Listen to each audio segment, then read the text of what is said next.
This is an exciting and an emerging field. I mean, we're certainly not there yet, but we certainly are learning as circulating tumor DNA is emerging as a prognostic marker for those patients with higher risk of recurrence with stage 1 and 3 colon cancer. And this particular study that was presented at ASCO GI essentially looked at post-surgical circulating tumor DNA analysis. And this is primarily to try to identify minimal residual disease and see if it links to high risk of recurrence. This was a perspective, and this was mostly, observing the trends with the DNA and observation. So there was no element of intervention to see how this could change outcome. So mostly I would call it, observational in that sense, although it was practically not an observational study. So they had about, a little bit more than 250 patients across stage 1 to stage 3. And they collected plasma samples at multiple points. And I think they followed patients for a little bit more than 2 years on average. And they used personalized multiplex PCR assays to track tumor-specific SNVs and each patient's plasma sample. And so what they've seen is essentially that when circulating tumor DNA was positive following surgery, there was a markedly reduced recurrence-free survival, meaning a much higher likelihood than survival. And it turns out that this MRD positive status actually it was more sensitive when compared to CEA. So essentially, this ends up being a good biomarker for early recurrence. It is also interesting that this study, through the observations, also showed that treatment can improve the likelihood of a cure for MRD positive patients. Now, but that comes with a caveat. I think this is where folks may interpret this in a way that says, okay, if I have an MRD positive patients, I will treat them with chemo and I will cure them. And these were mostly observations.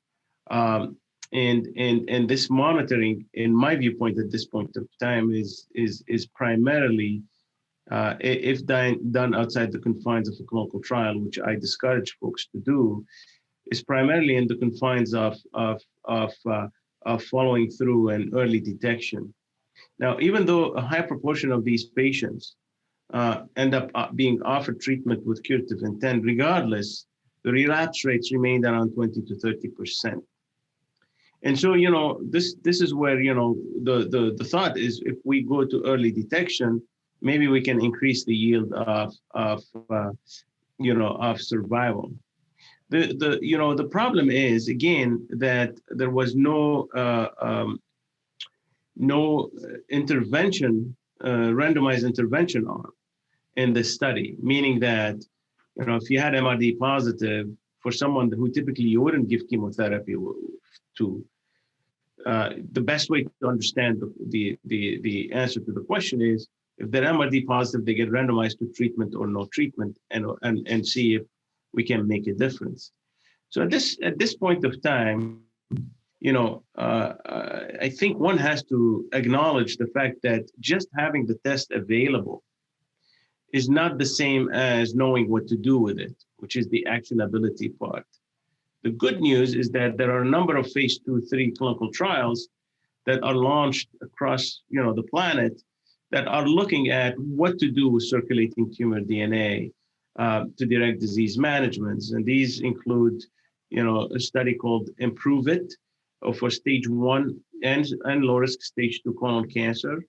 There's also a study called TRACK that's mostly focusing on guiding adjuvant treatment de-escalation after surgery for those with high risk stage 2 and 3.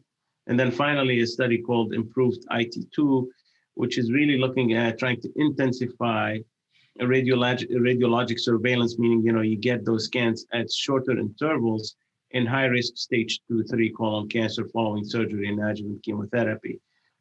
Those are the studies we need to focus on. And I think, as much as possible, this is where our patients need to go to ensure that ultimately we can understand how to best optimize adjuvant therapy. I'm very interested about if I have a stage 3A patient that is MRD negative, should I treat that patient?